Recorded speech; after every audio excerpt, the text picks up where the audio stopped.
Hello and welcome to Boomer Live once again, ladies and gentlemen. And of course, it's KKR's victory. So you can see the man on the bottom of the screen who's super ecstatic about it. And of course, today at least we're not going to see any rant. So no Sandipani rant cam today. It's just going to be Sandipani praising everybody in KKR. Just a joyous smile. Not an everyday affair for sure. So whilst you get it, just make the most out of it. So that's what I'll just say to start this live off. But what a game of cricket did we have? KKR holding on to that target, holding on to that nerve. But on the other end, you can say Sunrisers capitulating by oppressing the choke. It was a clear choke. They needed 38 of 30 with almost 5 wickets in hand. From there on to losing the game by margin of 5 runs, you have to say this was one of the most disappointing performances from Sunrisers Hyderabad, losing from a winning position. I have Sandipani in general. Get off with Sandipani. Sandipani, what did you make of the match? Because 171 looked like at least 15 runs below par on that wicket because that wicket was still good to bat. Yeah, I think especially after the start that KKR got 90 of the first 10 overs and just 81, or even if I put it down to just 44 runs of the last 6 overs. So when you need a team to accelerate with 6 wickets in hand, they just lost their path. It was Andre Russell who lost his wicket, and, Yeah. and then the bowlers, I mean, Rinku Singh once again played a crucial knock of 45, but he was not once again timing the ball because Natarajan got some of the wickets with the full toss, lower full tosses, and I mean the lower full tosses were traveling to deep mid wicket for singles. But I think both the teams played equally, and KKR were just better in that last over because both the teams lost early wickets, 3 wickets in the power play. Then you had the middle overs where both the teams steadied the ship. For KKR, it was Nitish Rana, Rinku Singh, and Andrew Russell. For Hyderabad, it was just Aiden Markram and Hendrik Klassen. And then in the death overs, both the teams found it very difficult to get going. I don't know why. Probably the wicket was a bit sticky, but no reason not to chase 38 of the last 5 overs, especially when they had assistance from rain itself. So I think it was more of Sunrisers Hyderabad's loss than KKR's win, because I think KKR after the first innings would have felt they were 10 runs short at least, and Yeah. also, I mean, before in even after the 17th or 18th over, they would have probably felt that the last over would have cost them. The last over from Natarajan only went for 3 runs, and I mean, I was almost think of the opinion that they were going to pay for that last over, but not to be today, because Sunrisers Hyderabad did not play the best brand of cricket. I think they were horrible, to say the least, in the death overs. So Sunrisers Hyderabad's lost, but I think it is a very, very important win for KKR, because it was a must-win game for them. It now, going forward, every game is a must-win game for them. But I still feel both these teams are way beyond the top four or top five teams, or how the players are playing in that top five team, how the team is feeling at that moment. But this win will definitely give KKR some confidence at least. Absolutely, I'll have to agree with you on that completely. But we'll take a question from Azul right here. Azul says sun rose from the west today. I might have to agree with him today because the team from the east has made sure the sun did not rise upon them. So that's one factor which I'll give it to Azul. And Priyanka says, yeah, the sun has set on sunrise. Yeah, that's for sure now. It's almost a virtual knockout for them from here on. But Jalen, let's talk about that batting performance, right, of Sunrisers, because that's been more prominent. That's been the talking point. After being four down for 53, you saw a recovery from Aiden Markram and Henrik Klassen, especially. That was a classy knock from Klassen, to say the least. But on top of that, when they had the game in control, letting it go, you have to say it's just a lack of self-belief at this point of time in Sunrisers camp, that they don't believe that they can actually pull things off. And we will talk about the Harry Brook question later on, because that is something which we'll have to talk about. We've been talking for the last 2 to 3 weeks on Harry Brook and his inclusion in the team, but we have to talk about Aiden Markram and Hendrik Klassen. Their inexperience of not finishing a game once again, because you've seen that previously as from Hendrik Klassen as well. From a position where he was in control, letting it go away, that just shows his capability of finishing a game in rather. I mean, it was very surprising for me. Those were the two most experienced batters in this batting lineup. Probably Mayank Agarwal is the only one who rivals their experience. Very much surprised. It just, when what do you say, Heinrich Klaasen went in the 15th over, then in the 17th over, Aiden Markram left as well. I think it was just unfortunate. Not unfortunate, but rather it was just lack of temperament, and surprising to see that, especially from the likes of Markram, because Markram has, throughout international cricket in the past few months, you've seen Markram be the player who has finished games for South Africa, or at least who's been a reliable player for South Africa. So very shocking that the two South Africans did not finish the game, especially. I mean, even the way Markram got out, right? I mean, it was a if the what do you say? It was a surprise delivery, I would have to say. But I think at that point in time, you didn't really need to whack that out of the ground. You could have just played down the ground. It just seemed like both the players were in a rush to finish it off, and try and get those, try and get maybe a better net run rate going. But Yeah, Sunrise Hyderabad, they really don't need a better net run rate as much as they needed those points. They were desperate for those 2 points. I So agree. I felt at least one of them had to be the anchor today and take the game deep. Because if the game had gone deeper without losing any wickets, the issue always was that they had lost too many wickets. Even after the power play, even during at the 10 overs mark, they had, still this game was in their hands if they had lost Right.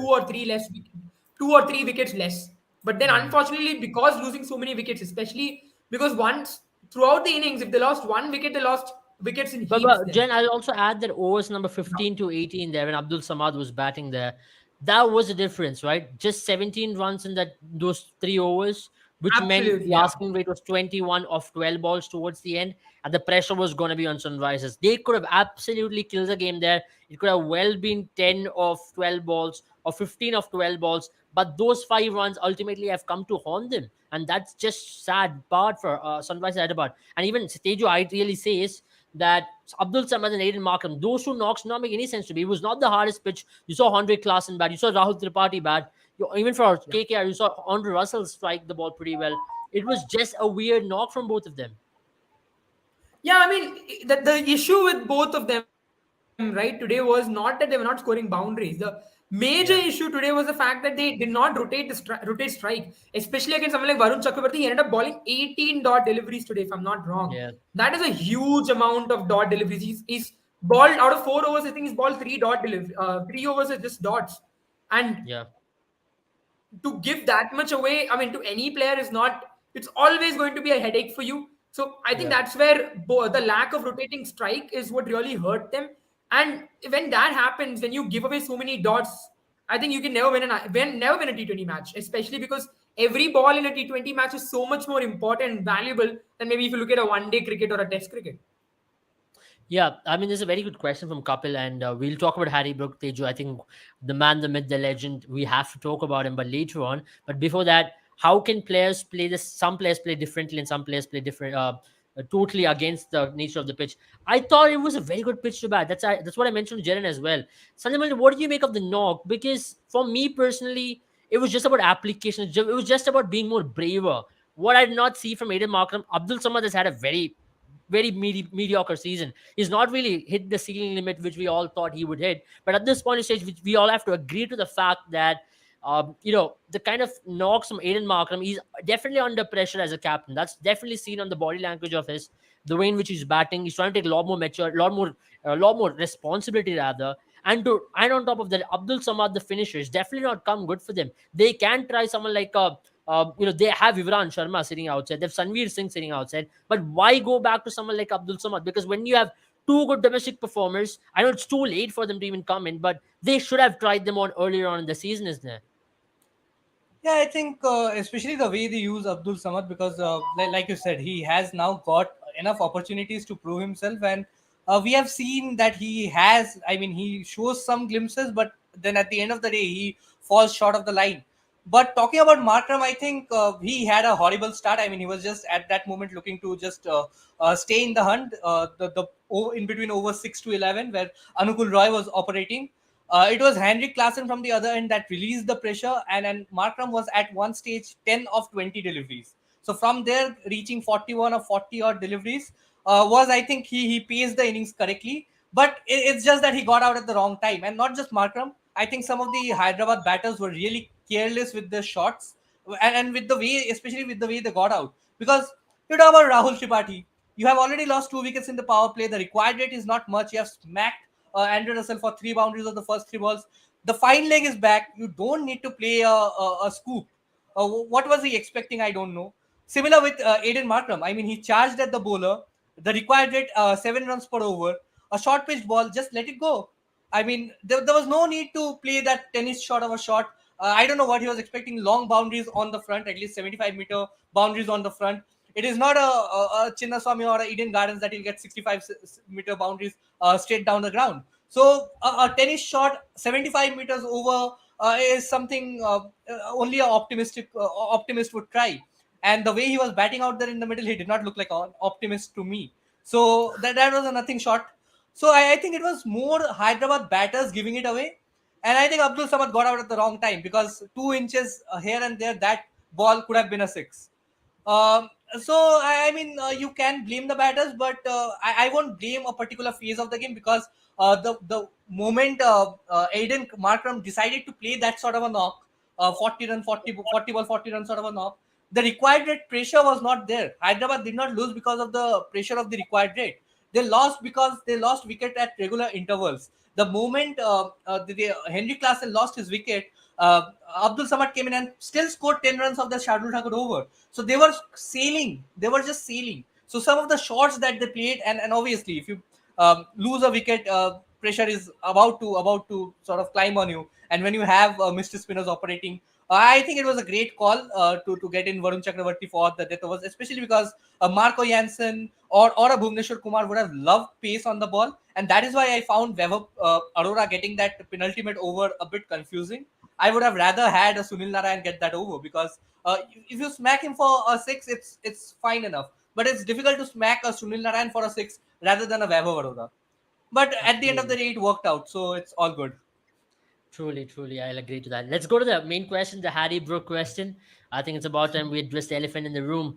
15 crore stunner. We all know Teju. We all love him. And Teju loves him. We all love him. But yeah, I mean, I have to say, I have to talk about higher. Gaurav Sundararaman as well. I'm a huge fan of his. I personally talked to him times. We were supposed to get him on a podcast.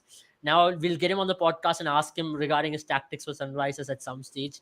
But before that, let's talk about Harry Brook.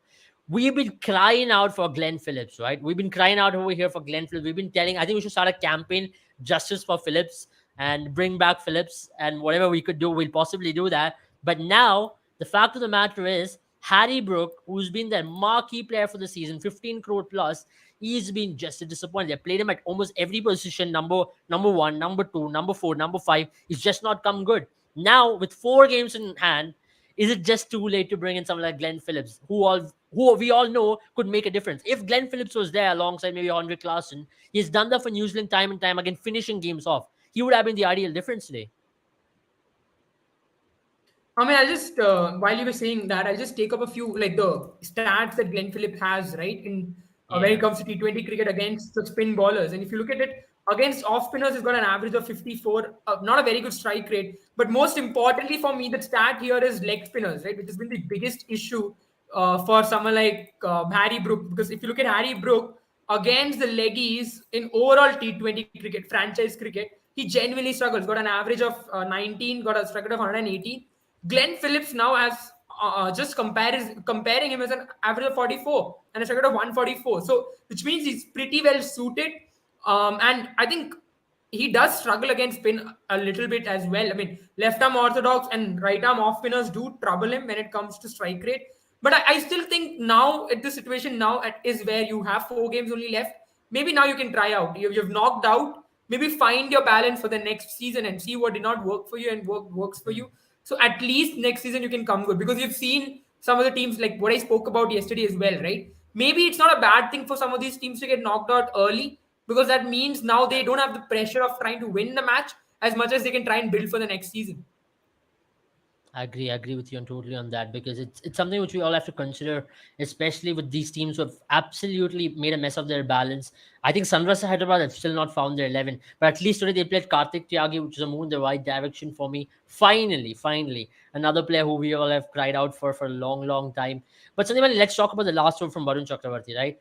I mean, it wasn't going to be easy. Abdul Samad, you still know, one hit. That's all what separated the team ultimately. Now, how much do you give credit to someone like a Nitish Rana for holding someone like a Varun Chakravarti? And this season, we've seen to hit spinners in the death overs has been one of the most toughest things to do. And it has come out more often than not. Spinners bowling well in the death is what I'm trying to say. Yeah, I think it's a case of intuition, like Shardul Thakur mentioned after the game, that Nitish Rana had this intuition on Varun Chakravarti to take the death overs. And I think he has done a pretty good job even prior to this, whenever he has been called for bowling in the death overs, because usually Nitish Rana holds him back on pitches where the ball is holding up a bit. They are finding it difficult to read a mystery spinner. But I don't think they were finding it very difficult to read him off the pitch today. But I mean, it's always good to have mystery spinners on your back, and mystery spinners of Sunil Narayan or Varun Chakravarti's caliber, who have that reputation of being the like of being confusing to sort of play and then take the attack on. When you need 7 runs of 3 balls and you know Varun Chakravarti is bowling, it won't be easy to smack him down the ground. And that is why Mayank Markande was trying to sort of scoop it with fine leg and third man in. So it is always difficult to hit. And I think I'll give credit where credit is due. I think Nitish Rana has been a very interesting captain. He has made some very interesting choices. I don't agree with all of them, but I think you are the captain. You have options. You have resources to play with. With Andre Russell bowling, even if you consider Venkatesh Iyer, they probably, and Nitish Rana himself, they had 9 bowling options today. So you have so many resources. It is important how to use them, and who do you want to use them, because most often we see captains trying to follow a certain pattern, like Shikhar Dhawan yesterday, trying to give in Arshdeep Singh that 17th over, 16th over, and then Sam Curran that death overs, and when they were not really working for them. On the other hand, you see a Nitish Rana sticking with Vaibhav Arora, who had gone for 12 runs ahead of a Andre Russell or a Shardul Thakur in the death overs. So I think he, at least Nitish Rana, as long as he has this role clarity in his mind, that these are my death overs options. The pitch is holding up, so I can get in a Varun Chakravarti in the final overs. I can get in a Sunil Narayan in the final overs. It's good as long as he has that clarity. And I think Varun Chakravarti really stuck to his plan. I think the plan was to bowl on the shorter side, not be too full, so that the batter can just play through the line and hit you for a 6. If you had to hit a 6, you have to play those pull shots, pull or hooks. And you saw Abdul Samad in the first delivery itself, he was trying to pull it. Mistimed it, landed on long on for a, and then finally when he tried to get another pull off the back foot, he got out. So I think brilliant execution of the plan. Even to Bhuvneshwar Kumar under pressure bowling the last 3 balls, he absolutely did his job, but nothing out of the ordinary. I don't think Varun Chakravarti was fabulous today. I think Sunrisers Hyderabad was below par. Obviously, Varun Chakravarti held his nerve and did the job that was needed of him to do. Absolutely. I totally agree with you. Teju says the only shining light is class and just so good to watch him play both spin and pace. I agree with And you. then also, I'll just add to what Jedin said in the last point regarding Sunrisers Hyderabad getting knocked Yeah. out and working. And I felt because Brian Lara gave an interview during the game today, and he said that we are building a team. We are still building a team. We are going to maintain the same core. And according to Brian Lara, the next couple of years we are going to see Brian Lara at the helm, and the support staff that are supporting Brian Lara, Gaurav Sundaraman, and everybody are going to keep their jobs. So it is not the end of the road for them. They are going through some sort of transition with a new captain and stuff like that. So I think it's all good for them. For me, I genuinely feel this was a championship team. It's Yeah. been a bit. It's been inexplicable at times. It's been what do you say? Really shocking and disappointing that this team couldn't make it through. I still believe, you look at it on paper, they are one of the most balanced team. Look at for today instance, right? Just look at how deep this team is. I mean, they required another fast bowler. They got in. Whom did they get in as a replacement? Karthik Tyagi. Most teams in this IPL would beg for a bowler of Karthik Tyagi's ability to be in their dressing room. I mean, I know, for instance, CSK would have loved to have Karthik Tyagi. I mean, the amount of injury that they had and the amount of inexperienced bowlers that they had to bring in and really build from scratch, CSK would have loved I someone think, like Karthik. honestly, I think Karthik Tyagi was injured at the start of the season, because I heard some of the commentators were going about it that he's finally 100% fit to play. So according to the commentators and going by what I heard from the game, I think he was unfit. Maybe we were just slightly overcritical on Sunrisers. But I mean, his Instagram handle forgot that he's injured. That's when we really went off the rail. That's with most of the players, right, Jaren? You have Instagram handle to make them realize that they are not injured. People go on overboard with that. You had a Prithvi Shaw making lunch or making dinner at a 5-star restaurant in I mean, some of Prithvi the. Shaw has only got staple things of what he's going to be posting on Instagram. Either it's going to be a controversy or not. Yeah, Kapil has a very valid point over here, and I like to take it as well because we also did discuss about it yesterday. I don't think Hyderabad pitch is any bad, but I'll definitely agree with Lucknow and Delhi. They've been poor pitches in Lucknow and Delhi for so many years, but Lucknow, especially, it's a new stadium. I'm very worried that they've got the World Cup hosting rights as well. I just hope World Cup doesn't go to Ekana Stadium because that pitch, World Cup. Imagine India playing a match there. And if I it's mean, a they gotten crucial a game for demerit India, point also, if I'm not wrong, Abel. When that New Zealand India match, I think they've gotten a demerit point from ICC, if I'm not wrong. absolutely. Uh, Maybe, And also, possibly I think can. you should add a IR Bindra Stadium to that list because I think it is not good to have pitches where you can't score runs, and it is not good to have pitches where you can score runs for fun. So I mean, I think I IS Binder is still fine.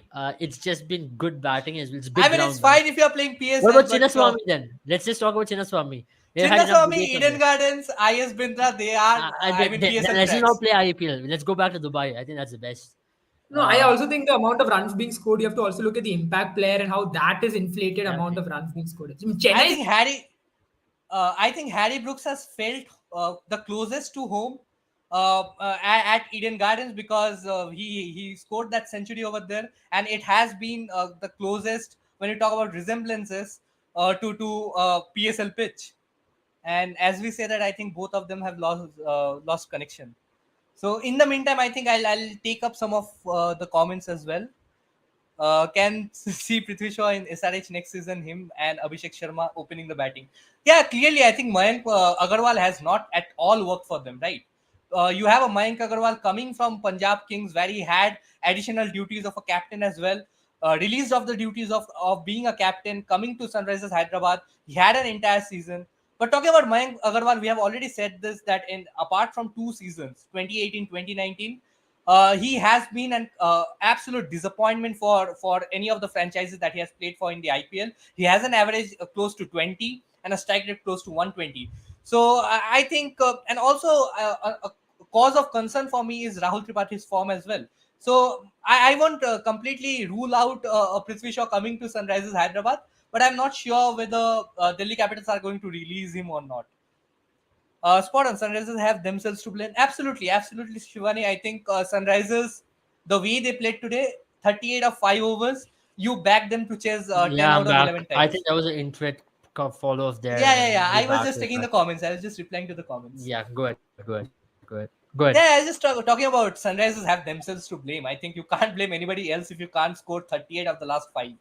Right. And also, you Man, had the resources. that's something which I've often believed as well. You know, as a team, you gotta take onus. At the same time, I just feel it's a self belief which comes down, right? Ultimately, if you are a team, if you really want to do well, and if you can't win from these positions, then you don't really deserve to even be going into playoffs. And that's what I believe. You know, you have to get these 2 points. These are 2 points up for grabs. I understand KKR, snatched the victory on the jaws of defeat, but at the same time, for Sunrise, it's just the opposite thing. They snatch defeat from the jaws of victory. It's as simple as that. Exactly, exactly. And I think KKR had a few shoulders had dropped down by the 15th over. I think I Yeah. could see only Rahmanullah Gurbaz on the field. He is already captaincy material for me. I think we are looking at the future Afghanistan captain in Rahmanullah Gurbaz because if you can single-handedly, because if we talk about a KKR unit, let's talk about the KKR unit's moment. I mean, the way they hype things up. You have Nitish Rana, who is more often than not very quiet. Shardul Thakur, quiet. Andre Russell, not very expressive unless you hit him for 3-4 boundaries and he picks up a Yeah. wicket. We saw a lot of emotions from Andre Russell after getting Rahul Tripathi's wicket. But other than that, he's also a quiet character. Varun Chakravarti, Sunil Narayan, they are some of the calmest characters. So you need a Rahmanullah Gurbaz behind the stumps to keep the spirits high, to have the belief, to get the belief in the team that you can defend a 38 of 5 overs, you can defend a 24 of 4 overs, and you can go on to score 60 of the last 4. But having said that, Right. I think KKR today were very disappointing when you talk about their batting in particular, because this is not the first game where they have squandered a position of advantage. Right. They had a position of advantage at 90 at the end of 10 overs. One might say, Mm. okay, they did not have a very bad depth in their batting, but Right. I absolutely feel that they can play one bowler less right now because with Shardul Possibly. Thakur, Vaibhav Arora, and Harshit Rana, you don't need all three of them. You can probably drop a bowler and get in and that additional all-rounder in the form of I felt Anukul Roy could have started for the team in today's game, and you Right. could have had a Suyash Sharma as your impact substitute. So some of the things that they can still iron out. Absolutely, I agree with you on that completely. You will take some comments, right? Before I think you've already taken some of them. Priyanka, have you taken Yeah. Priyanka's comment though? No, I haven't taken Uh, Priyanka's. I've okay, taken I'll take Teju's. Smriti's comment. Hi, so thank you so much, Smriti. She always there. She's always there to comment about me. So thank you for that. By the way, listening to you every day and going to sleep has been the best thing for me this summer. So should I take this as a compliment or not? Because she says she goes to sleep listening to us. So that certainly means we are boring enough, right? So I don't know. Maybe Or probably I'm a bit surprised that you can go to sleep after the excitement that I bring to a KKR game, because yeah, I yeah. I have mean, hard she time says sleeping. maybe have you just termed us as sleeping pills rather? Like she just goes to sleep No, listening to us. I think it is just as a compliment, and thank you so much, Priyanka. I mean, thank you for staying up after the game to come daily on our channel and listen to us. Because I mean, if we don't have views, if people don't listen to us, it's pointless, right? We can have this conversation off stream as well.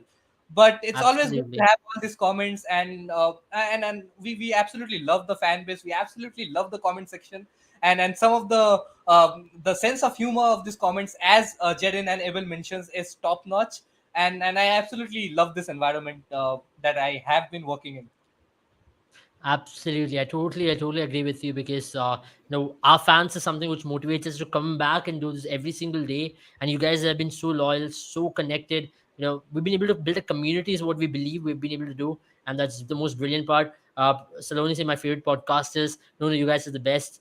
Abel, you got this. You got the charm. Thank you so much, Saloni. It really means a lot for us. And yeah, I'll take Teju as well. Teju says Prithvi Shaw and Abhishek Sharma to open the next season. Well, I personally think so. I mean, there is a possibility Abhishek Sharma might be back or going back to Delhi as well.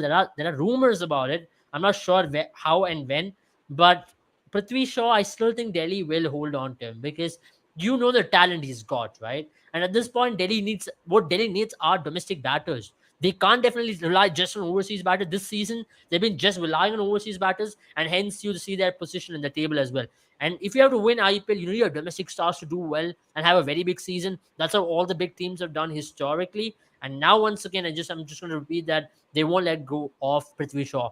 Spot on. Sunrisers have themselves absolutely. I just have to say, on the paper, they were the best team at the start of the IPL. They're the most. They were the most balanced because they had a proper Indian bowling trio. They had one Indian spinner, Mayank Markande, or they could have brought in Adil Rashid. Then they have Marco Jansen, and talk about the middle order powerhouse. I definitely agree that Harry Brook hasn't come good, but that does not mean they have to rely. But that they can't go back to something like Glenn Phillip. Or what they can possibly do is remove the overseas pacer, bring in Umran Malik also into that list, then go with a quartet of Indian pacers, and then bring in Glenn Phillips into that Indian middle order, into that Sarge middle order, where they can have Glenn Phillips, Harry Brook, Andre Klassen, and Aiden Markram. I think that's going to be a power pack middle order at the end of the day. That's something which I really wanted them to do, but they did not do it. And they have themselves to blame at the end of the day. And now, when they go back and retrospect into the season, I'm pretty sure they're going to be picking out on these kind of mistakes, and they'll want to improve on that. And let's also give a little bit of leeway for Aiden Markram. It's his maiden season in IPL. I know you just came after winning SA20. He has won the Under 19 World Cup before, but we all have to agree that IPL is a different kettle of fish. The pressure, the atmosphere, the challenges of pitches, it's totally different. I bet you're not going to even get that in the World Cup. So that's the kind of difference. That's the kind of intensity what you're going to get in a tournament like IPL. Sanimani, final thoughts. How do you see KKR recovering from here? Do you still give them a chance in the playoffs? It's difficult because three of the last four games that KKR play are at home, and they have won only one game out of the four at home because of the flat tracks. Harry Brooks feels at home. Harry Brooks feels like he's playing at PSL when he goes to Eden Gardens to Absolutely. play against KKR. So I think it is going to be very difficult for KKR to win the home games. They'll have to bat better. I think if they can bat better, they have the bowling lineup, they have the batting depth, they have role clarity in that team.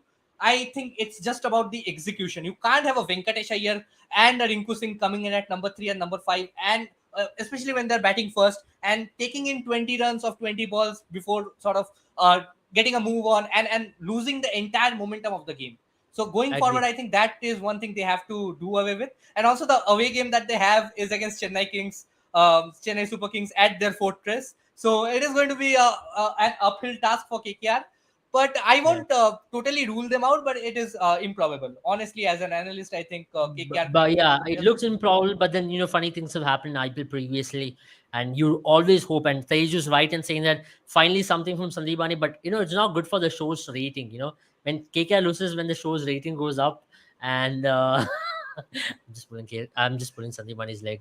But nonetheless, it's something great. I've seen Sandeep Bani being so happy when his team defeated RCB. We were watching that team match together. And that was our first cricket match watching together. That was pretty fun. I did not really enjoy it, but Sandeep Mane definitely did. He's a very passionate fan, guys. He's not like something what he looks like on the screen. He's super passionate, and you would want to have a Sandeep Mane cam on a watch along. I think we'll pull out a watch along very soon. I think we'll do that. I think we should do that for the CSK versus KKR game where you have Jaren and Sandeep Mane. I Not think on we'll do that. the We are doing not that. on the We're day doing that. when I feel that KKR has a chance of losing. I'm not coming on No, camera no, that no, day no, no, no, because no. I'll I have think it's gonna be to. perfect because I really want to see Chennai and KKR in a game, and I think it's nothing better than you both playing together because you both have played in what two finals previously as well. So there's something fun Yeah. watching. So I personally think KKR versus Chennai would be an ideal watch along match. We will come back very soon. Thoughts on Russell? Final thoughts on Russell? I think he's had a very hot and a cold season. Not definitely Russell standard kind of a season, but a very mediocre season, but better than something which he did last time around at least. See, when you talk about Russell, I think the burden of expectation is huge because you had Russell. It was just Russell mania for 2 seasons in KKR. I mean, it was KKR, the only player playing for KKR. Like we see for RCB today, you have Faf du Plessis, Virat Kohli, Glenn Maxwell sometimes, Mohammad Siraj sometimes, and nobody else. That was the case for KKR. They had Russell and Narayan and nobody else. In seasons 2018, 2019, when you had to get Russell come in and pull off something out of the hat. But I think he has had a good season. Talk about his batting. Averages 20 odd runs with the bat at a strike rate of 140, coming in at number 6, number 7, playing the last 3-4 overs is good enough.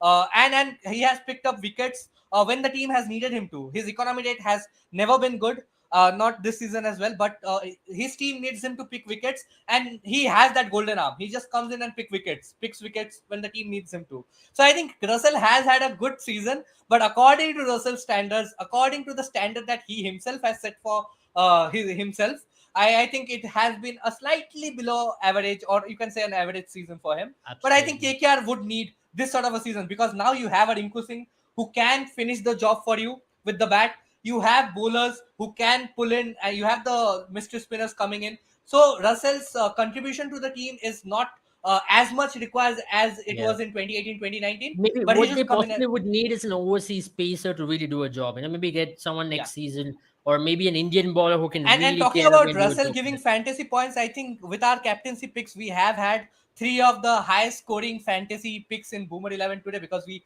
had Russell, we had Aiden Markram, and we had Nitish Rana for our captaincy picks. They have given Yeah, you immense points, and if you had made them captain and vice captain, absolutely. I think you have won everything. So that's it from us. Tomorrow we'll be mostly joining you from a different city. Sanibani, are you joining us or not from a different I city? don't think so. I don't think so. I So think he's not I'll going be to be joining with from the us. same place. So we are going to be in a different city. We are doing something very special for you. So stay tuned because that's going to be a cracker when it's going to be launched. And not just that, something on content side of things as well, which we're planning. Something which a lot of fans are going to love it. So we are good traveling to a different city. So we'll be joining, me and Jen will be joining from a different city tomorrow. So thank you guys for joining. It was a pleasure taking all your questions. Thank you for all the love you've shown us today. It just keeps us motivated to bring you these content every day as well. And yeah, even talking about football as well, I know the football season is up and running. Manchester City, Erling Haaland being the all-time top scorer in Premier League history when it comes to a single season goals. So that's brilliant to hear. As a Manchester City fan, I'm pretty happy about that. But nonetheless, thank you all. Have a good night, and do not forget to play all these fantasy contests on Boomer 11. We will give you daily fantasy predictions, matchups, everything on our Instagram page. So do follow our Instagram page as well. Take care and see you all very soon. Bye bye. Good night, guys.